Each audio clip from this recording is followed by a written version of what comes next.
कहानी का पूरा आनंद लेने के लिए इसके पिछले भाग को सुनना बिल्कुल मत भूलिएगा। उसका लिंक मैं आपको डिस्क्रिप्शन बॉक्स पर दे दूंगी और साथ में कमेंट बॉक्स में पिन भी कर दूंगी, तो आप वहां से भी जाकर सुन सकते हैं। शादी वाले दिन सपना पाखी को बहुत याद कर रही थी, लेकिन गुस्से की वजह से उसने उसे फ़ोन नहीं किया। उधर पाखी किताबें रैक में जमा रही थी, तभी उसकी नज़र सामने रखे एल्बम पर गई। पाखी उसे लेकर बैठ गई और तस्वीरें देखने लगी। ये उसका, बाड़ी और सपना की बचपन से लेकर बड़े होने तक की यादों से भरा था। पाखी तस्वीरें देखते हुए मुस्कुराती जा रही थी। एक पल के लिए वो उन तस्वीरों में जैसे खो सी गई। दूसरी तरफ सपना का होने वाला पति आकाश अपने दोस्त शिव को फ़ोन करके कहता है, कमीने, इतना बड़ा हो गया तू कि अब दोस्त की शादी में भी नहीं आएगा, है ना? शिव, सॉरी यार, तू तो जानता है ना, मुझे ये शादी वादी में बिल्कुल इंटरेस्ट नहीं है। हाँ, तू तो बड़ा महान जो है। देख, तू जानता है कि तू मेरा इकलौता दोस्त है और तेरे बिना मैं शादी करूँगा भी नहीं, इसलिए भाव खाना बंद कर और चुपचाप आ जा। शाम को 4 बजे बारात रवाना होगी। शिव, अक्कू प्लीज़ यार, मेरी मीटिंग है कल, मैं नहीं आ सकता। मुझे कुछ नहीं सुनना, सब मीटिंग कैंसिल कर और शादी में आ। अगर नहीं आया तो समझ लेना तेरी मेरी दोस्ती ख़त्म। शिव, ठीक है, शाम को मिलता हूँ। लव यू मेरी जान। अब मुझे पार्लर जाना है, तुझसे अच्छा भी तो दिखना है। शिव, कितनी भी लीपा पोती कर ले, मुझसे अच्छा नहीं दिख पाएगा। हंसने लगते हैं दोनों और फिर फ़ोन कट जाता है। शिव अपना बैग पैक करता है और बस स्टैंड के लिए निकल जाता है। उधर पाखी सपना की तस्वीरें देखते देखते अचानक भावुक हो जाती है और उठकर अपना बैग पैक करने लगती है और फिर जल्दी जल्दी में घर से निकल जाती है। शिव और पाखी दोनों एक ही शहर के रहने वाले थे, लेकिन थे दोनों एक दूसरे से अनजान। पाखी बस स्टैंड पहुंचती है। घड़ी में 3 बज रहे थे। सपना के गांव जाने वाली आखिरी बस 3:15 बजे की थी। पाखी जल्दी से अपना बैग संभाले बस की तरफ कदम बढ़ाती है। दूसरी ओर शिव भी तेजी से अपनी बस की तरफ बढ़ रहा था कि अचानक दोनों एक दूसरे से टकरा गए। शिव की नज़र पाखी पर पड़ी, पर वो उसका चेहरा देख नहीं पाया, सिर्फ आंखें देख पाया। दरअसल अचानक टकराने से पाखी ने हाथ में पकड़ी किताबें चेहरे के सामने आ गई। शिव तो बस उसकी आंखों में देखे जा रहा था। लड़कियों से अक्सर दूर रहने वाला शिव पाखी को बिना पलके झपकाए देखे जा रहा था। पाखी ने अपना सामान संभाला और सॉरी कहते हुए निकल गई। शिव पलटकर उसे देखता रहा। ऐसा उसके साथ पहली बार हुआ था कि वो किसी लड़की को पलटकर बार बार देख रहा था। अचानक उसकी नज़र सामने जाती बस पर पड़ी। उसकी बस निकलने वाली थी। उसने दौड़कर बस पकड़ी और खिड़की वाली सीट पर अपना कब्जा जमा लिया। शिव के पास खुद की गाड़ी थी, फिर भी वो बहुत बार बस से सफ़र करता था। दरअसल उसे खिड़की वाली सीट से बहुत प्यार था। अपने माँ बाप का इकलौता बेटा था, जिसको उसके माँ बाप ने कभी किसी चीज़ की कमी नहीं होने दी। लेकिन उसके बावजूद भी उसने खुद के सपनों को अपने दम पर पूरा करने का फैसला किया। पाखी ने भी अपनी बस पकड़ी और उसे भी खिड़की वाली सीट मिली। दोनों की बसों को विपरीत जाना था। दोनों की बस पास पास से निकली। पाखी और शिव एक दूसरे के बहुत करीब से गुजरे थे, पर दोनों का ध्यान कहीं और था।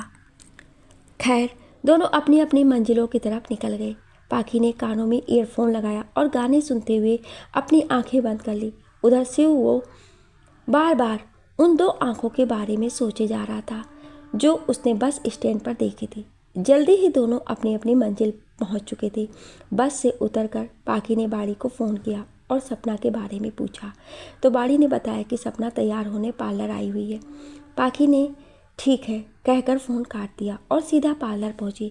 दरवाज़ा खोल वो जैसे ही अंदर दाखिल हुई, सपना खुशी से चिल्ला उठी और दौड़कर पाखी को गले लगा लिया। उसकी आंखों को नम होते देख पाखी ने कहा, अब रोना मत, वरना सारा मेकअप धुल जाएगा और जीजाजी शादी से भाग जाएंगे। पाखी की बात सुनकर सब हंसने लगे। पार्लर वाली आंटी सपना को तैयार करने लगी और पाखी बिट्टू दी और गुड्डू दी से बातें करने लगी। सब लंबे अरसे बाद पाखी से मिल रहे थे और हैरान भी थे उसे देखकर। 2 सालों में पाखी ने खुद को बहुत मेंटेन कर लिया था। पाखी ने देखा गुड्डू दी का बेटा भी बड़ा हो गया है। वो उसको गोद में लेकर चूमने लगी। सपना के तैयार होते ही सब घर आ गए। बारात आने ही वाली थी। सबसे मिलकर पाखी तैयार होने भाभी के कमरे में चली गई। उसने ब्लैक रंग की गोल्डन बॉर्डर वाली बहुत खूबसूरत साड़ी पहनी और साथ में बड़े बड़े झुमके, आंखों में गहरा काजल लगाया और होठों पर हल्के रंग की लिपस्टिक। वो बहुत खूबसूरत लग रही थी। तभी बाहर सबकी आवाज़ें आने लगी, बारात आ गई, बारात आ गई। सब बाहर चले गए। पाखी ने भाभी से कहा, भाभी आप चलो मैं आती हूँ। कहकर पाखी हाथ में घड़ी पहनने लगी।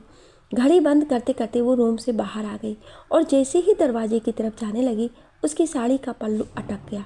उसने पीछे मुड़कर देखा तो पीछे शिव खड़ा था। पाखी उसके पास आई और अपना पल्लू शिव की साड़ी से निकालने लगी। शिव उसकी बड़ी बड़ी आंखों में जैसे डूब सा गया। ये वही आंखें थी जो उसने बस स्टैंड पर देखी थी। पल्लू निकालने के बाद पाखी ने अपनी पलकें उठाकर एक बारगी शिव की तरफ देखा और फिर धीरे से सॉरी बोलकर निकल गई। वो पाखी को जाते हुए देखता रहा। उसे लगा जैसे उसकी धड़कनें बंद हो गई हैं। वो पलकें झपकाना तक भूल गया। चलते चलते पाखी ने जैसे ही अपने बालों को हाथों से आगे किया, शिव की नज़र उसकी गर्दन पर बने टैटू पर पड़ी जहाँ हिंदी में शिव लिखा था। एक पल को शिव खुश हो गया अपना नाम देखकर, लेकिन अगले ही पल परेशान भी कि इसकी ज़िंदगी में शिव कौन आ गया। खैर पाखी के पीछे पीछे चलकर वो भी बरमाला वाली जगह आ गया। वो आकर आकाश के बगल में खड़ा हो गया। पाखी के एकदम सामने पाखी सपना के साथ खड़ी थी। सपना के दुल्हन होने के बावजूद भी सबकी नज़रें पाखी पर टिकी थी, यहाँ तक कि शिव और आकाश की भी। तभी सपना ने धीरे से पाखी के कान में कहा, इस आकाश के बच्चे को तो मैं बताऊंगी कैसे मुझे छोड़ तुझे घूर रहा है कमीना। पाखी देख लेने दे बेचारे को, वैसे भी साली आधी घर वाली होती है। और फिर दोनों हंसने लगी। तभी बाड़ी ने कहा, जीजा जी आपकी सपना इधर है, उधर क्या ढूंढ रहे हैं आप। बाड़ी की बात सुनकर सब हंसने लगे और आकाश छिप गया। पर शिव की नज़र बार बार पाखी पर चली जाती। बरमाला के समय जब सपना की बारी आई तो आकाश तनकर खड़ा हो गया। बेचारी सपना अब कैसे पहनाए बरमाला। थोड़ी देर बाद पाखी ने कहा, जीजा जी हमें तो लगता है शादी के चाव के कारण आपकी कमर अकड़ गई है, तभी झुक नहीं पा रहे। तभी शिव ने पाखी की तरफ देखते हुए धीरे से कहा, आपके लिए तो हम सारी ज़िंदगी झुकने को तैयार हैं। आकाश ने शिव की तरफ देखा और आंखों ही आंखों में शिव से पूछा, कब से बेटा। शिव खिसिया कर दूसरी तरफ देखने लगा और फिर आकाश ने सर झुक कर बरमाला पहन ली। सब सपना और आकाश पर फूलों की बरसात करने लगी। सभी अंदर आ गए। पाखी वहीं रुक गई। उसके कान से एक झुमका निकलकर कहीं गिर गया था। पाखी उसे ढूंढने में लगी थी, तभी उसे वो दिख गया। उठाकर उसे कान में पहनने लगी, पर उसके बाल उड़ उड़कर बार बार उसके चेहरे पर आ रहे थे। शिव ने देखा पाखी परेशान सी झुमके को पहनने की कोशिश में थी और बाल बार बार उड़कर कभी उसके गालों को तो कभी उसके होठों को छू रहे थे। पाखी को परेशान देख शिव ने पंखे का बटन बंद कर दिया। पाखी ने देखा शिव वहीं खड़ा था। वो उसके पास गई और शुक्रिया कहकर वहाँ से निकल गई। शिव के कुछ बोलने से पहले ही पाखी वहाँ से चली गई। आकाश दूर बैठा सब देख रहा था। उसने इशारे से शिव को अपने पास बुलाया। ये सब क्या हो रहा है शिव? मैं देख रहा हूँ जब से आए हो, निगाहें नहीं हट रही हैं आपकी उनके चेहरे से। जहाँ तक कि मैं जानता हूँ आपको तो लड़कियों से दूर रहने की आदत है। शिव ने आकाश के पास बैठते हुए कहा, शिव पता नहीं पर उसे देखने के बाद ऐसा लग रहा है जैसे मैं उसे बहुत पहले से जानता हूँ। कुछ तो है जो हम दोनों को एक दूसरे से जोड़ता है। आकाश रुको रुको, तुम कब से इन सब में यकीन करने लगे? शिव पहले नहीं करता था पर अब लगता है शायद करने लगूँ। आकाश भाई मेरी शादी हो जाने दे पहले, उसके बाद सोचना ऐसा कुछ, वरना कहीं ऐसा ना हो तेरी वाली के चक्कर में मुझे मेरी वाली भी ना मिले। शिव मुस्कुराने लगा। तभी दोनों ने देखा पाखी हाथों में 2 गिलास पकड़े चली आ रही थी। पाखी ने एक गिलास आकाश और दूसरा शिव को देते हुए बताया, जीजू पंडित जी ने फेरों का मुहूर्त रात 2 बजे का बताया और अभी बज रहे हैं 9, तो मैंने सोचा इतनी देर आप करेंगे क्या, इसलिए आपके लिए जूस लाई हूँ। जूस पीजिए और इंतज़ार का मज़ा लीजिए। 2 बजे आकाश के मुंह से निकला तो पाखी हंसने लगी और आकाश के गाल खींचते हुए कहा, जी हाँ, तब तक आप अपने दोस्तों के साथ गप्पे लड़ाइए। आकाश बेचारा जूस पीने ही वाला था कि शिव ने उसे रोक दिया। ना ना, जूस नहीं पीना, क्या पता इसमें कुछ मिलाया हो इन्होंने और हमारा तमाशा बन जाए। पाखी ने घूरते हुए शिव को देखा और कहा, ऐसा कुछ नहीं है, हमें इस तरह की शरारतें करना पसंद भी नहीं है। लाइए पहले हम पीते हैं फिर आप पीना। कहकर उसने शिव से जूस का गिलास ले लिया। थोड़ा सा पिया कि शिव ने गिलास वापस ले लिया और जैसे ही पीने लगा पाखी ने रोक दिया। अरे रुकिए, आप हमारा जूठा पियेंगे? आप रुकिए, हम दूसरा ले आते हैं। पाखी जूस लेने चली गई और पाखी के जाते ही शिव ने सारा जूस पी लिया। आकाश आंखें फाड़े उसे देखे जा रहा था। शिव को इस तरह उसने आज तक नहीं देखा था। पाखी वापस आई तो उसके साथ सपना की और भी बहनें थीं। सब आकर आकाश की टांग खींचने लगी। आकाश भी कम नहीं था, उसने भी अपने भाई और शिव को अपनी टीम में शामिल करके सालियों की टांग खींचने लगा। सब हंसी मजाक कर रहे थे। तभी आकाश ने पाखी से कहा, अरे साली साहिबा, इतनी देर से आप टांग खिंचाई कर रही हो, अपना नाम तो बता दो। जी, हमारा नाम है पाखी, जयपुर से ला की तैयारी कर रहे हैं। ला का नाम सुनते ही शिव ने पाखी की तरफ देखा और सोचा, इतनी मासूमियत लेकर वकालत सीख रही है, कौन बेवकूफ़ होगा जो इसके खिलाफ जाएगा। शिव सोच ही रहा था कि तभी आकाश ने कहा, शिव भी एक ला। उसके कहने से पहले ही शिव ने उसके मुंह पर अपना हाथ रख दिया और आंखों ही आंखों में कुछ इशारा करते हुए कहा, आकाश के कहने का मतलब है कि मैं भी जयपुर से ही हूँ। जयपुर में कहाँ? पाखी ने फिर सवाल किया। शिव, जी सिंधी कैंप। इसी तरह बातों का दौर चलता रहा। आकाश, पाखी जी, कुछ गाने बजाने का इंतजाम भी है या नहीं? ऐसे बैठे बैठे तो हम बोर हो जाएंगे। जीजू, आप हमें सिर्फ 15 मिनट तो दो, हम अभी आते हैं। कहकर पाखी चली गई। थोड़ी देर बाद पाखी वापस आई और सबको अपने साथ चलने को कहा। सभी पाखी के साथ साथ चल पड़े। घर के पीछे के बगीचे में बड़े बड़े स्पीकर लगे थे। उनसे कुछ दूरी पर बहुत सी कुर्सियां पड़ी थी। उनसे आगे दाईं तरफ सबसे खूबसूरत 2 कुर्सियां रखी थी जो किन्हीं स्पेशल लोगों के लिए थी। गार्डन में कुछ लोग पहले से मौजूद थे, जिनमें सैफ की बहनें, जीजाजी, भाई, भाभियां और उसकी सहेलियां शामिल थीं। पाखी के साथ आए आकाश के भाइयों और दोस्तों को भी पाखी ने बैठने को कहा। सब बैठ चुके थे। अब बारी थी सपना और आकाश की। पाखी ने आकाश को रुकने को कहा और खुद सपना को लेने चली गई। सबके दिमाग में बस एक ही ख्याल आ रहा था कि आखिर पाखी क्या करने वाली है। सब बेसब्री से पाखी का इंतजार कर रहे थे। तभी सारी लाइटें हल्की हो गईं और स्पीकर के सामने माइक हाथ में लिए कोई खड़ा था। वो धीरे धीरे चल के आई और रुक गई। रोशनी आकर उसके कदमों में गिरी और धीरे धीरे ऊपर उठती गई। सबकी नज़रें उधर ही थी। हर कोई जानने को बेताब था कि वो कौन थी। सबको एक चमचमाता पिंक लहंगा नजर आया। जैसे ही लाइट उसके चेहरे तक पहुंची, सब दंग रह गए। वो कोई और नहीं बल्कि पाखी थी। पिंक कलर का लहंगा पहने, बालों को समेटकर जूड़ा बना रखा था, कानों में झुमके, होठों पर बड़ी सी मुस्कान लिए वो खड़ी थी।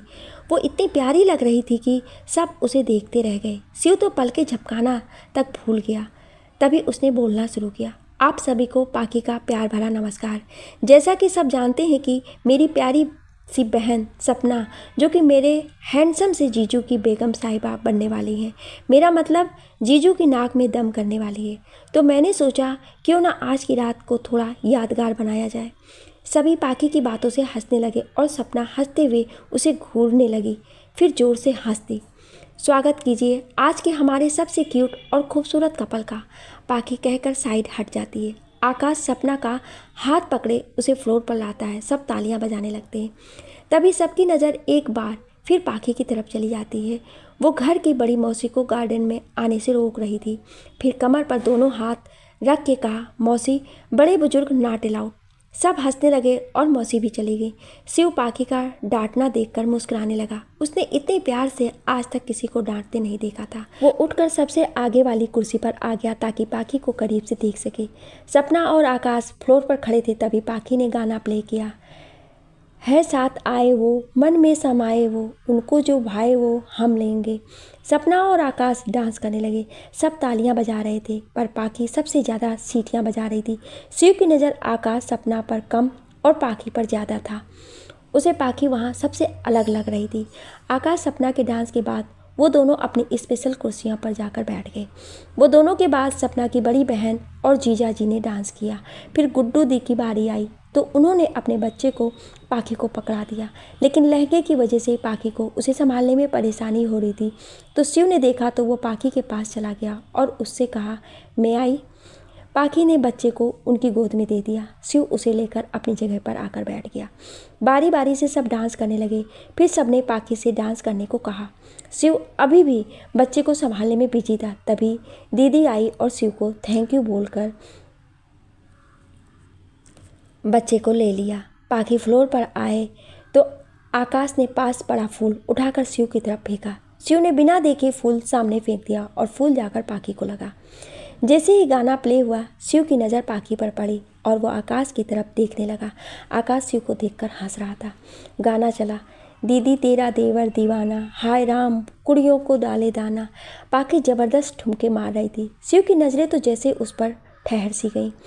वहाँ बैठे सभी बोलने लगे, सपना का देवर कौन है, वो भी आ जाओ सामने। आकाश ने शिव को जाने का इशारा किया, लेकिन शिव ने ना में गर्दन हिला दी। तभी आकाश का छोटा भाई उठकर जैसे ही जाने लगा, शिव ने उसे रोक दिया और खुद आगे बढ़ गया। शिव के आते ही पाखी जैसे ही घूमकर दूसरी तरफ गई, उसके गले में पड़ा दुपट्टा शिव के हाथ में आ गया और उसी वक्त आकाश ने गाना चेंज कर दिया, दूल्हे की सालियों हरे दुपट्टे वालियों। दोनों ने बहुत अच्छा डांस किया। तभी अचानक डांस करते हुए पाखी का पैर फिसल गया। उसे गिरता देख शिव ने उसकी कमर में हाथ डाल उसे गिरने से बचा लिया। दोनों एक दूसरे की आंखों में देखे जा रहे थे कि गाना फिर चेंज हो गया। इस बार गाना सपना ने चेंज किया था, बाहों के दरमियान दो प्यार मिल रहे हैं। गाना दोनों की सिचुएशन से बिल्कुल मैच हो रहा था।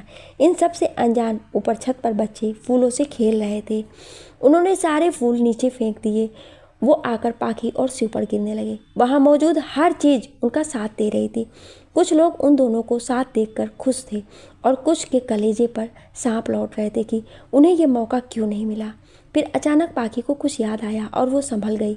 सब तालियां बजाने लगे। आकाश सपना के लिए वो रात यादगार था या नहीं, लेकिन शिव के लिए ज़रूर बन गई थी। दोनों एक दूसरे से नज़रें बचाते हुए इधर उधर देख रहे थे। तभी आकाश और सपना भी फ्लोर पर आ गए। उन्होंने बिट्टू दी, गुड्डी दी, दोनों जीजा जी, भैया भाभी को भी फ्लोर पर बुला लिया। फिर सब एक साथ डांस करने लगे। सपना ने देखा आज इतने दिनों बाद पाखी पहली बार वो पाखी लग रही है जो 4 साल पहले थी, बेपरवाह, खुश मिजाज और मासूम। सपना ने आकर पाखी को गले लगा लिया तो पाखी ने कहा, अब तो खुश हो ना तुम? हाँ बहुत खुश हूँ मैं, सपना ने कहा। डांस खत्म होते होते रात के 1 बज चुके थे। तभी बड़े मामा जी ने सबको अंदर आ जाने को कहा। फेरों की रस्में शुरू हो जाने वाली थी। मामा जी ने पाखी से कहा, पाखी बेटा, छोटे मामा के घर में फूलों की टोकरियाँ रखी, तुम जरा ले आओगी? जी मामा जी, हम ले आएंगे, आप जाइए। पाखी छोटे मामा जी के घर की तरफ जाने लगी तो शिव ने कहा, क्या मैं आपकी मदद के लिए साथ चल सकता हूँ? ठीक है चलिए। दोनों छोटे मामा के घर की तरफ चले गए। पाखी उन्हें रुकने को कहकर अंदर चली गई और फूलों की टोकरी लाकर शिव को थमा दी और फिर दूसरी टोकरी खुद लेकर उसके साथ साथ चलने लगी। शिव बार बार पाखी की तरफ देख रहा था और पाखी उससे बेखबर चली जा रही थी। तभी बच्चे दौड़ते हुए आए और दोनों के पास से निकल गए। शिव और पाखी और करीब आ गए। शिव चाहता था पाखी हमेशा उसके करीब रहे। शिव पाखी के ख्यालों में गुम ही था कि तभी आकाश के ताऊ जी का लड़का अमित पाखी के पास आया और उसके हाथों से फूलों का टोकरा ले लिया और कहा, हमारे होते आप काम करें अच्छा नहीं लगता। शिव अमित को देखे चौंक गया और सोचने लगा, ये कब हो गया? जो इंसान किसी को 1 गिलास पानी तक नहीं देता, आज वो यहाँ काम कर रहा है। उसने अमित को देखा, उसकी आंखें बस पाखी पर ही टिकी थी। शिव को समझते देर नहीं लगी, ये सब पाखी का कमाल था। तभी अमित बाबू लट्टू बने घूम रहे हैं। खैर तीनों शादी वाली जगह पहुँचे। पाखी अंदर सपना के पास चली गई। शिव और अमित मंडप में आकाश के पास बैठ गए। कुछ देर बाद पाखी सपना को लेकर मंडप में आ गई। इस बार फिर से वो नीले रंग की साड़ी में थी। शिव तो बस उसे देखता ही रह गया, ना जाने और कितने रंग दिखाएगी ये अपने। शिव ने देखा अमित भी आंखें फाड़े पाखी को ही देख रहा था। शिव ने पाखी को बैठने के लिए जगह दी, लेकिन पाखी सपना को आकाश के पास बैठाकर बाहर की तरफ जाने लगा। सपना ने पाखी का हाथ पकड़ लिया तो सपना ने नम आंखों के साथ ना में गर्दन हिला दी। सपना ने उसका हाथ जोड़ दिया और पाखी बाहर चली गई। शिव को बड़ा अजीब लगा, अब तक जो पाखी शादी के हर रस्म में थी, अब यहाँ से क्यों अचानक चली गई। शिव ने आकाश के कान में कुछ कहा और बाहर चला गया। शिव के जाते ही अमित भी जाने के लिए उठा तो आकाश ने उसे रोक लिया और कहा, तू यहीं रुक मेरे पास। अमित मन मारकर वापस बैठ गया। बाहर शिव पाखी को ढूंढने लगा, लेकिन वो उसे कहीं दिखी नहीं। वो परेशान सा हो गया। तभी उसे कुछ याद आया और वो पीछे बगीचे की तरफ चला गया। उसने देखा पाखी अकेले वहाँ कुर्सी पर बैठी थी। शिव भी जाकर उसके पास बैठ गया। आप यहाँ अकेले? पाखी ने पलकें उठा के देखा, सामने शिव था उसने अपनी आंखों के किनारे को साफ करते हुए कहा, आप कब आए? शिव, बस अभी अभी। पर आपको तो वहाँ आकाश जीजू के पास होना चाहिए थे ना? शिव, वहाँ और बहुत लोग हैं, पर आप यहाँ अकेली थी तो चला आया। पर आप यहाँ क्या कर रही हैं? मुझे शादी देखना पसंद नहीं है, इसलिए। शिव को पाखी का जवाब बड़ा अजीब लगा। फिर उसने पाखी से कोई सवाल नहीं किया। शिव कुछ देर वहीं बैठकर पाखी से बातें करता रहा और फिर सब अंदर आ गए। शादी की सभी रस्मों के बाद सपना की विदाई हुई। सबसे ज़्यादा वो पाखी के गले लगकर रोई। पाखी की आंखें भी नम हो गई। शिव ने पाखी से कहा, आप भी चलिए हमारे साथ। पाखी, हम फिर कभी आएंगे। आकाश और सपना की गाड़ी वहाँ से जा चुकी थी। ससुराल पहुँचते ही बड़ी धूमधाम से सपना का स्वागत हुआ। सभी बहुत खुश थे। अगले दिन सुबह सुबह शिव वापस जाने की तैयारी कर रहा था। उसे देख आकाश ने कहा, कहाँ जा रहा है? आज तो रिसेप्शन है। बहुत ज़रूरी मीटिंग है यार, जाना पड़ेगा। शिव ने बैग उठाते हुए कहा, ठीक है जा, पर शाम तक लौट आएगा। आकाश ने कहा, नहीं यार, काम इतना ज़्यादा है कि आना नहीं हो पाएगा। शिव ने अपनी परेशानी बताई। आना तो पड़ेगा क्योंकि मैंने और तेरी भाभी ने आज रात तेरे लिए एक सरप्राइज़ रखा है जो शाम को आने पर ही मिलेगा, वरना नहीं। आकाश ने कहा, फिर तो आना ही पड़ेगा। शिव ने मुस्कुराते हुए कहा और वहाँ से निकल गया। उसने बस में खिड़की वाली सीट पकड़ी और कानों में ईयरफोन लगाकर गाने सुनने लगा। सारे रास्ते वो बस पाखी के बारे में सोचा जा रहा था। रास्ते भर में वो अपने फ़ोन के सारे रोमांटिक गाने सुन चुका था जो शिव फिल्मों से दूर रहता था, जिसके पास वक्त ही नहीं होता था। आज उसे ये 3 घंटे का सफ़र भी बड़ा लग रहा था। घर पहुंचकर उसने माँ से नाश्ता बनाने को कहा और खुद नहाने चला गया। बाथरूम में नहाते नहाते अचानक शिव गाने लगा, बाहों के दरमियान दो प्यार मिल रहे हैं, और फिर ज़ोर ज़ोर से गाने लगा। बाहर डाइनिंग टेबल पर बैठे शिव के पापा ने इशारे से शिव की मम्मी से पूछा तो उन्होंने अपने कंधे उचका दिए। आज पूरे 4 साल बाद शिव पहले वाला शिव दिखाई दे रहा था। तैयार होकर वो सीधा हॉल में ही आ गया। उसने नाश्ता भी आज सबके साथ बैठकर किया था। माँ के आश्चर्य की कोई सीमा नहीं थी, पर वो आज बहुत खुश थी। शिव नाश्ता कर अपने कमरे में चला गया और लैपटॉप पर मेल्स चेक करने लगा। अपना काम करके उसने कुछ फाइल्स क्लियर की और फिर लेट गया। थकान की वजह से उसे नींद आ गई। माँ उसके कमरे में आई। उन्होंने देखा शिव सो रहा है। उन्होंने लैपटॉप और पेपर्स उठाकर टेबल पर रख दिए। कुछ देर शिव को सोते हुए देखती रही, फिर कमरे की लाइट बंद कर बाहर चली गई। शाम को शिव उठा और मीटिंग में चला गया। वहाँ से आते आते उसे 6 बज गए। वो जल्दी से तैयार हुआ और अपनी गाड़ी निकाली। शिव को गाड़ी निकालते देख माँ ने कहा, शिव बेटा, कहीं जा रहे हो? हाँ माँ, वो आकाश की शादी का रिसेप्शन है, वहीं जाना है। कल सुबह तक आ जाऊँगा। माँ, आकाश को मेरी तरफ से मुबारकबाद दे देना और कहना बहू को लेकर घर आए। हाँ माँ, बोल दूँगा। अभी मैं चलता हूँ माँ। कहकर शिव गाड़ी में बैठ गया और तेज़ी से वहाँ से निकल गया। उसे देखना था कि आखिर ऐसा क्या सरप्राइज़ था जो सपना और आकाश मिलकर उसे देने वाले हैं। वो जल्दी से जल्दी आकाश के घर पहुंचना चाहता था। उसने गाड़ी का म्यूजिक सिस्टम ऑन किया। गाना बजने लगा, दीवाना मैं चला उसे ढूंढने बड़े प्यार से। शिव को हंसी आ गई। थोड़ी देर बाद वो आकाश के घर पहुंच गया। गाड़ी साइड में लगाकर अंदर गया। सारा घर रोशनी से जगमगा रहा था। घर के सब मेहमान वहाँ इकट्ठा थे। शिव आकाश के पास गया। आकाश अपने भाइयों के बीच बैठा था। आज वो बहुत सुंदर लग रहा था। गोल्डन कलर की शेरवानी में। शिव को देखते ही वो शिव के पास आया और कहा, क्या बात है, बड़ी जल्दी आ गए। सपना भी उन दोनों के पास आकर खड़ी हो गई। तीनों बातें करते रहे। तभी शिव ने बेचैन होते हुए कहा, भाभी, क्या सरप्राइज़ था मेरे लिए? सपना मुस्कुराने लगी। आकाश ने शिव की बेचैनी भांपते हुए कहा, जरा पीछे मुड़कर देखना। शिव ने जैसे ही पीछे मुड़कर देखा, उसका मुंह खुला का खुला रह गया। पीले रंग की साड़ी पहने खुले बालों में पाखी चली आ रही थी। शिव तो बस उसे देखता ही रह गया। उसने पलटकर आकाश को गले लगाते हुए कहा, कमीने, तुझे सब पता था ना? आकाश कुछ बोलता उससे पहले सपना बोल पड़ी, शिव, आकाश जी को क्या, सबको पता चल जाएगा जल्दी ही। जिस तरह से आपकी आंखें पाखी को देखती हैं, हर कोई यही कहेगा कि आपको उनसे प्यार हो गया है। शिव ने सपना को देखा और मुस्कुरा दिया। तभी पाखी भी वहाँ पहुँच गई और कहा, हमें आने में देर तो नहीं हुई? आकाश, अरे नहीं नहीं साली साहिबा, महफिल में रौनक तो अब आई है। पाखी हंसने लगी। फिर शिव को देखकर कहा, आप कब आए? शिव, बस अभी अभी। फिर सब बातें करने में बिजी हो गए। शिव की नज़रें तो आज पाखी से हटने का जैसे नाम ही नहीं ले रही थी। पाखी की नज़र जब उस पर पड़ती तो उसका दिल और ज़ोर से धड़क उठता। रिसेप्शन के बाद सबने एक साथ खाना खाया और फिर बैठकर गप्पे लड़ाने लगे। अधिकांश मेहमान जा चुके थे। तभी आकाश ने पाखी की तरफ हाथ बढ़ाकर कहा, हे ब्यूटीफुल, लेट्स डांस। पाखी, श्योर जीजू कहकर पाखी ने अपना हाथ बढ़ा दिया। दरअसल आकाश सर शिव को चिढ़ाना चाहता था। उसने एक रोमांटिक सा गाना चलाया और पाखी के साथ डांस करने लगा। शिव मन ही मन आकाश को गालियां दे रहा था, पर वो कहाँ पीछे हटने वाला था। वो सपना का हाथ पकड़ उसे स्टेज तक ले आया और उनके साथ डांस करने लगा। अब जलने की बारी आकाश की थी।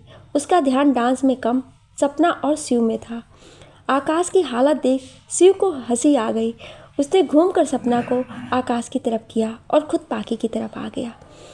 उनको देखकर रचना, अमित और आकाश के दोस्त महिमा और राहुल भी शामिल हो गए। डांस करने के बाद सभी अपनी अपनी जगह आकर बैठ गए।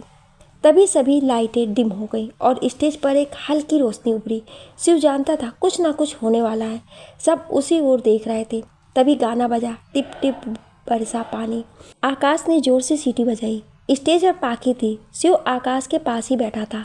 सब पाखी को आंखें फाड़े देखे जा रहे थे। पीली साड़ी में वो इतनी खूबसूरती से डांस कर रही थी कि रवीना टंडन भी फेल थी। पाखी का डांस सर्दी में भी गर्मी का एहसास दिला रहा था। तभी आकाश ने शिव से कहा, she is so hot. Shiv ने आकाश की आंखों पर अपना हाथ रखते हुए कहा, बस कर कमीने। डांस खत्म होने के बाद सब सोने चले गए, पर शिव वहीं बैठा रहा। बैठे बैठे पाखी के बारे में सोच रहा था। कोई इंसान इतना खुश कैसे रह सकता है। उसकी आंखें, उसकी हंसी सबसे अलग है। ना जाने कितनी ही लड़कियां हैं जो मुझसे बात करना चाहती हैं, लेकिन मैंने किसी भी लड़की के लिए वो सब महसूस नहीं किया जो पाखी के लिए करने लगा हूँ। कुछ तो है जो मुझे उससे जोड़ रहा है। कुछ तो है जो मुझे उसके करीब ला रहा है। उसे देखता हूँ तो सब भूल जाता हूँ, अपना अतीत, अपना दर्द, सब कुछ। शिव बैठे बैठे ये सब सोच ही रहा था कि तभी पाखी वहाँ आई और चाय का कप शिव की तरफ बढ़ाते हुए कहा, चाय। शिव, आप कब आई? पाखी, अभी आपको अकेले बाहर देखा तो पूछने चले आए। शिव, आप चाय बहुत ज़्यादा पीती हैं। पाखी, हाँ बचपन से ही, और अब तो और ज़्यादा आदत हो गई है। शिव, अच्छी नहीं होती है। पाखी, तो फिर आप क्यों पी रहे हैं? शिव, आप लेकर आई हो इसलिए। पाखी, अच्छा जी। शिव, वैसे आप आज यहाँ? पाखी, सपना और आकाश जीजू जब पग फेरे के लिए घर गए थे तब हमें भी अपने साथ ले आए। हमें घर जाना था, मम्मी वहीं रुकेंगी कुछ दिन, तो आकाश जीजू ने कहा कि आज का फंक्शन अटेंड कर कल सुबह के लिए यहीं से निकल जाओ। शिव, मैं भी कल सुबह निकलूँगा, आप चाहें तो मेरे साथ चल सकती हैं।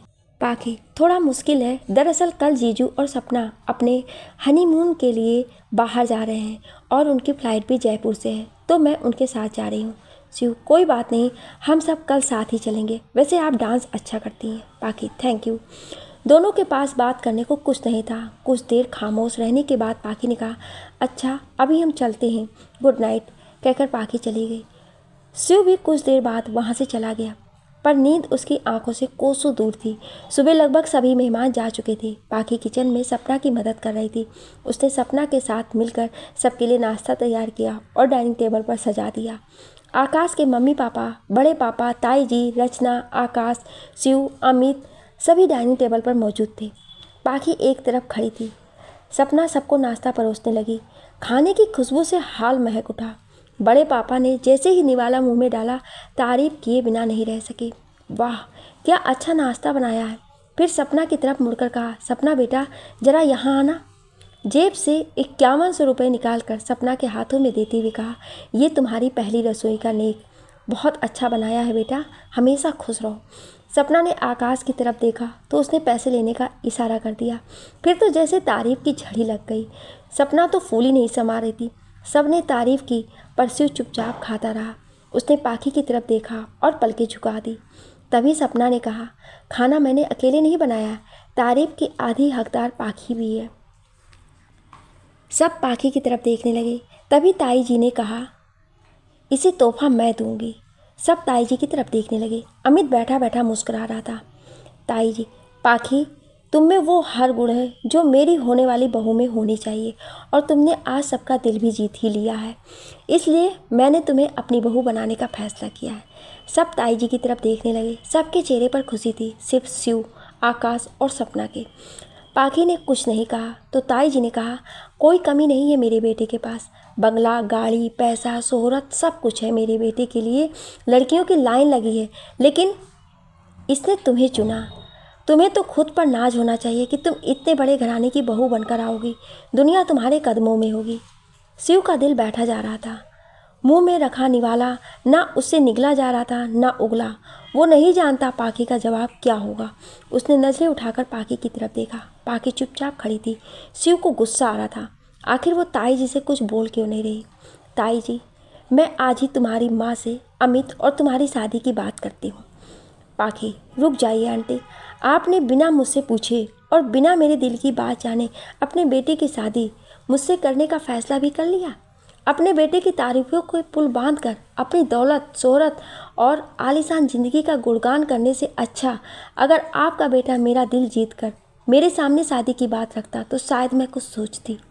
लेकिन इस तरह बिना उसके बारे में जाने आप चाहती हैं मैं ये रिश्ता स्वीकार कर लूँ, तो आप गलत सोचती हैं। आपके बेटे के पास आज जो कुछ भी है वो सब आपके पति का दिया हुआ है, और मैं ऐसी दौलत को ठोकर मारती हूँ। ताई जी, बदतमीज लड़की, मैं तुझे महलों में बैठाना चाहती हूँ और तुम्हें इसकी जरा सी भी कदर नहीं। पाखी, वो लोग और हैं जो चंद पैसों के लिए आपके सामने दुम हिलाते हैं, पर मैं उनमें से नहीं हूँ। रही बात आपके बेटे की, तो उसे बीवी की क्या ज़रूरत है। आप जैसी माँ तो उसके पसंद का हर खिलौना खरीद सकती हैं। कहकर पाखी जैसे ही जाने लगी, ताई जी ने उसकी बाँह पकड़ कर कहा, इतना गुरूर अच्छा नहीं है लड़की। पाखी, अगर आपको लगता है मुझ में गुरूर है तो फिर आपको गलत फहमी है। मुझ में बहुत ज़्यादा गुरूर है। पाखी जाने लगी तो ताई जी ने कहा, किस्मत वाली हो जो मैंने तुम्हें चुना, वरना एक तलाकशुदा लड़की को बहू बनाना तो दूर कोई अपने घर तक में न रखे। ताई जी के ये शब्द सुनकर पाखी रुक गई। उसके आंखों में नमी आ गई और फिर तेजी से कमरे में चली गई। आकाश, बस कीजिए ताई जी, ये हमारी मेहमान है। ताई जी, तो मैंने गलत क्या कहा। एक तो ये तलाकशुदा, ऊपर से इसके इतने नखरे। मैं पूछती हूँ, क्या कमी है मेरे अमित में। आकाश, कमी अमित में नहीं है, आप में है, आपकी सोच में है, आपके व्यवहार में है। ताई जी, कल की आई लड़की के लिए तू मुझसे जबान लड़ा रहा है। शिव ने आकाश के कंधे पर हाथ रखा और ना में गर्दन हिला दी। आकाश अपने कमरे में चला गया और धीरे धीरे सब अपने कमरों में चले गए। शिव अब भी वहाँ खड़ा पाखी के बारे में ही सोच रहा था। उसके दिमाग में बस एक ही शब्द दौड़ रहा था, तलाकशुदा। आखिर ऐसा क्या हुआ था पाखी के साथ। कोई उससे तलाक कैसे ले सकता है। शिव उस कमरे की तरफ बढ़ गया जिसमें पाखी थी, लेकिन दरवाजे पर जाकर रुक गया। कमरे में आकाश, सपना, आकाश की मम्मी और पाखी मौजूद थे। पाखी रोई जा रही थी। शिव ने उसे पहली बार रोते देखा। उसका दिल तो किया जाकर अभी अमित और उसकी माँ को अच्छे से सुना दे, लेकिन वो बेबस था। आकाश की माँ पाखी के पास बैठ गई और प्यार से उसके सर पर हाथ फेरते हुए कहा, बस कर बेटा, बड़ी ताई जी की बातों को दिल पर मत लेना। उनकी जुबान कड़वी है, लेकिन उनका इरादा नहीं था कि वो तुम्हें दुख पहुँचाएं। पाखी ने रोते हुए कहा, हम जानते हैं आंटी, लेकिन हम तलाकशुदा हैं तो इसमें हमारा क्या कसूर। हमने किसी को छोड़ा सिर्फ अपना आत्मसम्मान बचाने के लिए। हमने कुछ गलत नहीं किया। मैं जानती हूँ बेटा, आपने कुछ गलत नहीं किया होगा। आप जैसी लड़की कभी किसी का बुरा सोच ही नहीं सकती। लोगों की बातों को इस तरह दिल पर लेकर अपना दिल मत दुखाओ। आकाश, पाखी, ताई जी की तरफ से मैं तुमसे माफ़ी मांगता हूँ। पाखी, नहीं जीजू, आप क्यों माफ़ी मांग रहे हैं। आपकी इसमें कोई गलती नहीं है। तो फिर मेरी प्यारी सी साली साहिबा अब और नहीं रोएंगी, आकाश ने पाखी के आंसू पोंछते हुए कहा। सपना भी पाखी के पास आकर बैठ गई। पाखी, आंटी, अब हम यहाँ फिर कभी नहीं आएंगे। तभी आकाश के पापा ने कमरे में दाखिल होते हुए कहा, क्यों नहीं आओगी बेटा, ये घर भी तो आपका है और आप हमारी बेटी जैसी ही हैं। आकाश के पापा की बात सुनकर पाखी उनके गले लग गई और कहा, हमें माफ़ कर दीजिए, हमने आप सबके सामने इतने गुरूर में बात की। आकाश के पापा ने पाखी के सर पर प्यार से हाथ रखते हुए कहा, आकाश ने हमें बताया था कि आप वकालत सीख रही हैं, तो हमारी वकील साहिबा पर इतना गुरूर तो जचता है। पापा की बात सुनकर पाखी मुस्कुरा दी। सभी वहीं बैठ गए और बातें करने लगे। इस झमेले में आकाश शिव को तो भूल ही गया। वो दौड़कर कमरे से बाहर गया। उसने देखा शिव इधर उधर बेचैन सा चक्कर काट रहा है। आकाश ने जाकर शिव के कंधे पर हाथ रखा। शिव आकाश को देखकर थोड़ा शांत हुआ और पूछा, अब वो कैसी है? आकाश ठीक है, पापा से बातें कर रही है। शिव, ताई जी को उनसे इस तरह की बातें नहीं करनी चाहिए थी, उन्हें कितना बुरा लगा होगा। आकाश, हाँ यार, मुझे भी बहुत गुस्सा आ रहा था, लेकिन अब सब ठीक है। शिव, आकाश, ताई जी ने पाखी के लिए जो कुछ भी कहा। शिव ने बात अधूरी छोड़ दी। आकाश, मैं जानता हूँ तू क्या जानना चाहता है। ताई जी ने जो कहा वो सच है। सपना ने मुझे पाखी के बारे में सगाई के कुछ दिन बाद ही बता दिया था, पर उससे पूछकर मैं उसे दुखी नहीं करना चाहता था। शादी के बाद पाखी की ज़िंदगी बहुत उलझी हुई थी और फिर उसने उस लड़के से तलाक ले लिया। 2 साल से ना वो किसी से मिली ना किसी से बात की, घर में ही कैद रखा खुद को। सपना के कहने पर वो उसकी शादी में आई थी और मेरे कहने पर यहाँ, लेकिन आज मेरी वजह से ही ताई जी ने उसे इतना दुख पहुँचा दिया। शिव, तुम्हारी कोई गलती नहीं आकाश। आकाश, शिव, मुझे पाखी से मिले सिर्फ 2 दिन हुए हैं, फिर भी ऐसा लगता है जैसे मैं उसे सालों से जानता हूँ। सपना ने मुझे इतना कुछ बताया है उसके बारे में। वो पागल लड़की सबको खुश रखना चाहती है, कभी किसी को हर्ट करना या तकलीफ़ पहुँचाना नहीं चाहती, और इसलिए हर बार उसका दिल टूटता है। शिव, अब उसका दिल कभी नहीं टूटेगा। आज उसके बारे में जानने के बाद उसकी मेरी नज़रों में इज्जत और दिल में जगह और भी ज़्यादा बन चुकी है। आकाश शिव को गले लगा लेता है। शिव, आकाश, एक वादा कर मुझसे। आकाश, हाँ बोल। शिव, जब तक पाखी की ज़िंदगी में सब कुछ सही नहीं हो जाता, उसे मेरे और मेरे काम के बारे में कुछ पता नहीं चलना चाहिए। सही वक्त आने पर मैं खुद उसे अपने बारे में सब सच बता दूंगा। आकाश, शिव, तू मेरा दोस्त बाद में, मेरा भाई पहले है। तू जैसा चाहेगा वैसा ही होगा। शिव, तो फिर जाकर पैकिंग कर, निकलना नहीं है क्या? बेचारी भाभी को आते आते इतना सब देखने को मिल गया। चला जा, भाभी के साथ मिलकर पैकिंग कर, फिर चलते हैं सब। अच्छा सुन। आकाश, हाँ। शिव, उन्होंने कुछ खाया? आकाश, शायद नहीं। ठीक है, मैं खिला दूंगा, तू जा, कहकर शिव नाश्ते की प्लेट लेकर रूम में गया। पाखी अपना सामान पैक करने में लगी थी। शिव ने नाश्ता रखा और पाखी से कहा, मैंने कहीं पढ़ा था रोने के बाद भूख ज़्यादा लगती है। पाखी ने शिव की तरफ देखा और मुस्कुरा दी। माफ़ करना, हमने सबके सामने इस तरह बात की। शिव, मुझे अच्छा लगा ये जानकर कि आप एक स्वाभिमानी लड़की हैं और गलत के खिलाफ जाने की हिम्मत रखती हैं। पाखी, हाँ, लेकिन वो सब भी अपने ही थे। खैर बैठिए।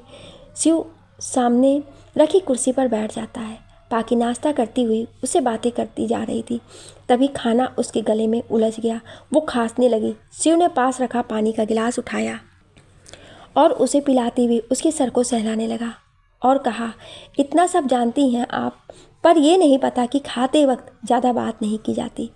पाखी, सॉरी, हम ठीक हैं। शिव, बाहर आपका इंतज़ार कर रहे हैं, आप जल्दी आ जाना, कहकर कमरे से बाहर चला गया। थोड़ी देर बाद आकाश, सपना और शिव अपना अपना बैग लिए तैयार खड़े थे। तभी पाखी आ गई, वाइट कलर का सूट पहने, बहुत अच्छी लग रही थी। आकाश के मम्मी पापा, ताई जी और रचना सभी बाहर ही खड़े थे।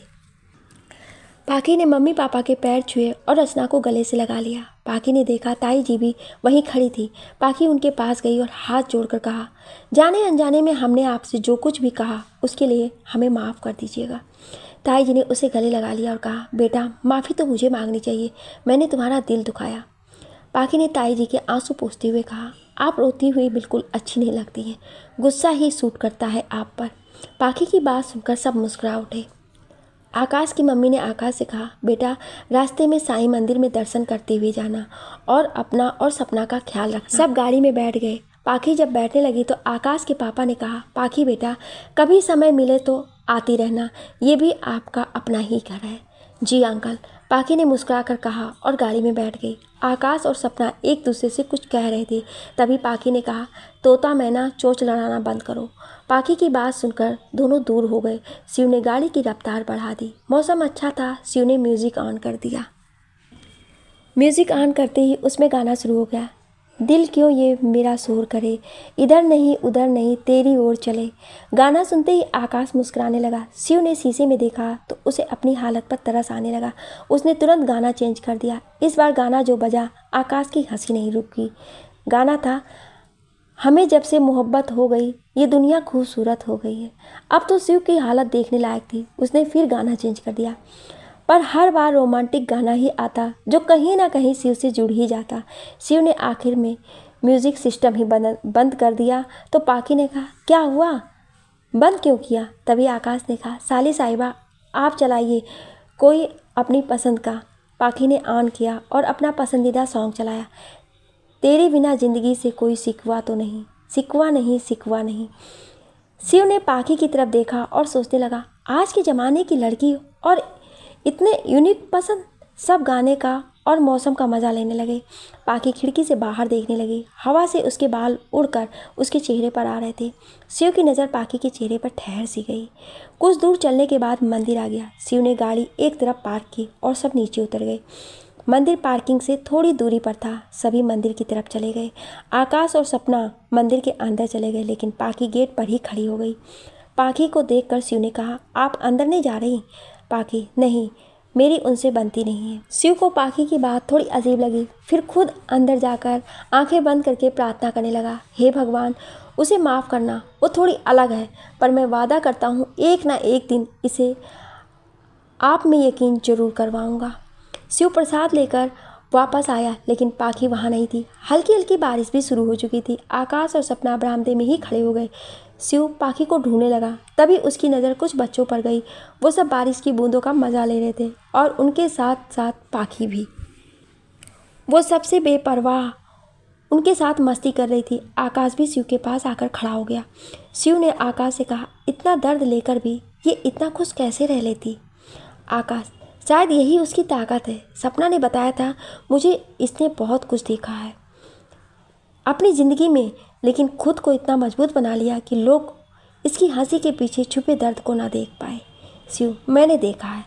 मैंने उसकी हंसी से ज़्यादा उसकी आंखों में देखा है। जितना वो होठों से नहीं कह पाती, उसकी आंखें कह जाती हैं।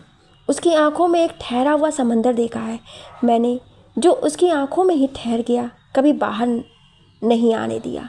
आकाश ने शिव का कंधा पकड़कर उसे अपनी तरफ करके पूछा, कहीं तुझे उससे प्यार तो नहीं हो गया? शिव ने पाखी की तरफ इशारा करके कहा, जरा देख उसे प्यार करने से कोई खुद को रोक सकता है भला? मैं नहीं जानता ये प्यार है या नहीं, पर अब उसकी आंखों में खुद को देखना चाहता हूँ। मैं उसके हर दर्द से जुड़ना चाहता हूँ।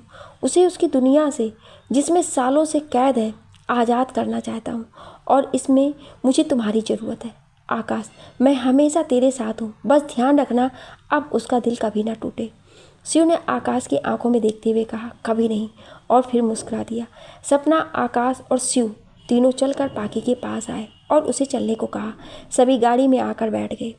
हल्की बूंदाबांदी में पाखी थोड़ा भीग गई। तभी उसे छींक आई। शिव, आकाश और सपना तीनों ने एक साथ अपना अपना रुमाल आगे कर दिया। पाखी को हंसी आ गई और फिर सब हंसने लगे। शिव ने गाड़ी स्टार्ट की और अपनी मंजिल की तरफ बढ़ा दी। सपना ने अपना सर आकाश के कंधे पर टिका दिया। उसे नींद आ गई और आकाश उसका हाथ अपने हाथ में लिए बैठा रहा। आकाश ने पाखी से पूछा, साली साहिबा, आपके फाइनल की एग्ज़ाम कब से है? पाखी, 1 महीने बाद जीजू, कल जाकर फीस जमा करवानी है, उसके बाद हॉल टिकट मिल जाएगा। शादी की वजह से हम ये बात भूल ही गए थे। आकाश, कोई बात नहीं, हमारी शादी भी कौन सा रोज़ रोज़ होना है। पाखी, हाँ जीजू, इसलिए तो आपके कहने से रुक गए ना हम, पर अब 1 महीने हमें बहुत पढ़ना होगा। आकाश, मुझे पूरा भरोसा है आप सब कर लोगी। पाखी मुस्कुरा दी। इतनी देर चुप्पी के बाद शिव ने कहा, फाइनल एग्ज़ाम की तैयारी के लिए आप करंट लॉ पढ़िए, और ज़्यादा अच्छा होगा आप किसी लॉयर के साथ केस डिस्कस करें। किताबों से ज़्यादा आपको प्रैक्टिकली सीखने को मिलेगा और उससे आपको ज़्यादा परेशानी भी नहीं होगी। पाखी, आप इन सब के बारे में इतना कुछ जानते हैं, आपको तो वकालत करनी चाहिए। पाखी की बात सुनकर शिव ने आकाश की तरफ देखा और दोनों मुस्कुरा दिए। मुस्कुराहट रहस्यमयी थी। शिव ने पाखी की तरफ देखकर कहा, मैंने तो आपका असिस्टेंट बनने का फैसला कर लिया है, वकालत आप करो। पाखी ने अपना सर सीट से लगा लिया। गाड़ी अपनी रफ्तार से चली जा रही थी और उसी के साथ धीमी आवाज़ में किशोर कुमार के गाने। आकाश सपना का हाथ थामे अपने आने वाली नई जिंदगी के बारे में सोच रहा था और शिव पाखी के बारे में वो जानता था ये खूबसूरत सफ़र बस कुछ देर का है, उसके बाद वो पाखी से दूर हो जाएगा। इन सब से बेखबर पाखी को नींद आ चुकी थी। खिड़की से आती ठंडी हवा के झोंकों से उसे हल्की सी सिहरन महसूस होने लगी। उसने अपने दोनों हाथों को एक दूसरे से बांध रखा था। हवा के कारण बार बार उसके बाल उसके चेहरे पर आ जा रहे थे। शिव ने पाखी की तरफ देखा। कितना सुकून था उसके चेहरे पर। खुली आंखों में जितनी बेचैनी दिखती, बंद आंखों में सिर्फ खामोशी का एहसास हो रहा था। शिव ने अपना हाथ बढ़ाया, लेकिन अचानक रुक गया। उसे लगा जैसे आकाश उसी की तरफ देख रहा है। उसने मुड़कर देखा तो आकाश ने मुस्कुराकर सिर हिला दिया। शिव ने हल्के से पाखी के चेहरे पर आए बालों को साइड में किया और खिड़की का गिलास बंद कर दिया। शिव गाड़ी चला रहा था और बाकी सब सो रहे थे। नियत समय से पहले सभी जयपुर पहुंच गए। एयरपोर्ट जाने से पहले सबने कॉफ़ी पी और वापस आकर गाड़ी में बैठ गए। शिव ने गाड़ी एयरपोर्ट की तरफ घुमा दी। एयरपोर्ट पहुंचने के बाद आकाश और शिव फ्लाइट के बारे में जानने के लिए चले गए। सपना और पाखी आपस में बातें कर रहे थे। तभी सपना ने पाखी से कहा, पाखी तुम्हें शिव भैया कैसे लगे? पाखी, अच्छे हैं। तुम क्यों पूछ रही हो? सपना, क्योंकि मैंने उनकी आंखों में तुम्हारे लिए बहुत कुछ देखा है। आई थिंक वो तुम्हें पसंद करते हैं। पाखी, सपना ऐसा कुछ नहीं है, वो एक इंसान है, इसलिए मुझसे अच्छे से बात कर ली। सपना, मैं अंधी नहीं हूँ, मुझे सब दिखता है। हाँ, तुम जरूर जानबूझकर अनदेखा कर रही हो। पाखी ने कुछ नहीं कहा तो सपना ने उसका हाथ अपने हाथों में लेकर कहा, पाखी, मैं नहीं जानती तुम्हारे मन में कि क्या है, पर मैं ये जानती हूँ शिव भैया के दिल में बहुत कुछ है। क्या तुम खुद को एक मौका नहीं दे सकती? मैं तुम्हें इस तरह अकेले घुटते नहीं देख सकती। पाखी ने सपना के चेहरे को अपने हाथों में लेकर कहा, सपना, इस वक्त तुम्हें आकाश जीजू और अपने आने वाली ज़िंदगी के बारे में सोचना चाहिए। ज़िंदगी से इतना कुछ मिल चुका है कि अब कुछ सोचने का दिल ही नहीं करता। सपना ने आगे कुछ कहना चाहा तो पाखी ने उसके मुंह पर उंगली रखते हुए कहा, जीजू को वक्त दो, इस बारे में हम फिर कभी बात करेंगे। कहकर पाखी ने सपना को गले लगा लिया। इतने में आकाश और शिव भी आ गए। आकाश ने कहा, साली साहिबा, थोड़ा हम पर भी ध्यान दे ले। पाखी ने पलट कर आकाश को गले लगाते हुए कहा, आपका ध्यान रखने के लिए सपना है ना जीजू। दोनों शिव और पाखी को बाय बोलकर बाहर आ गए। शिव ने पाखी से कहा, चलिए आपको घर छोड़ देता हूँ। पाखी, शिव आप परेशान मत होइए, यहाँ से हम चले जाएंगे। शिव, इसमें परेशानी की क्या बात है? आकाश ने मुझसे कहा था आपको घर सही सलामत पहुँचाने के लिए। पाखी, ठीक है चलिए। दोनों चलकर पार्किंग में आ गए। इस बार पाखी के लिए दरवाज़ा शिव ने खोला। पाखी को बैठाकर खुद ड्राइवर सीट पर आकर बैठ गया। पाखी ने शिव की तरफ देखा। इतने दिनों में आज उसने शिव को इतना गौर से देखा था। कितना गंभीर और शांत दिखता है। वो पाखी को अपनी तरफ देखता पाकर सही ने पूछा, कितना गंभीर और शांत दिखता है वो? पाखी को अपनी तरफ देखता पाकर शिव ने पूछा, क्या हुआ? पाखी हड़बड़ा गई। क्योंकि कुछ नहीं, उसने अटकते हुए कहा। शिव ने गाड़ी स्टार्ट की और एयरपोर्ट से बाहर आ गया। गाड़ी सड़क पर अपनी रफ्तार से चली जा रही थी। दोनों के बीच गहरी खामोशी पसरी थी। तभी पाखी की नज़र गाड़ी में रखी एक किताब पर गई। पाखी ने उठाया और खोल कर देखा। वो एक लॉ की किताब थी। पाखी ने उसके राइटर का नाम देखा, एडवोकेट SR गुप्ता। पाखी खुशी से उछल पड़ी और शिव से पूछा, ये बुक आपकी है? पाखी के हाथ में किताब देख शिव सोच में पड़ गया। फिर कहा, नहीं, मेरे किसी स्टूडेंट की है। आप टीचर हो? पाखी ने अपनी बड़ी बड़ी आंखों से शिव को घूरते हुए कहा, नहीं, पापा की कोचिंग है। जब फ्री होता हूँ तो वहाँ कभी कभी थोड़ा बहुत पढ़ा देता हूँ। शिव ने पाखी से नज़रें चुराते हुए कहा। पाखी, आपसे एक बात कहें? शिव, जी।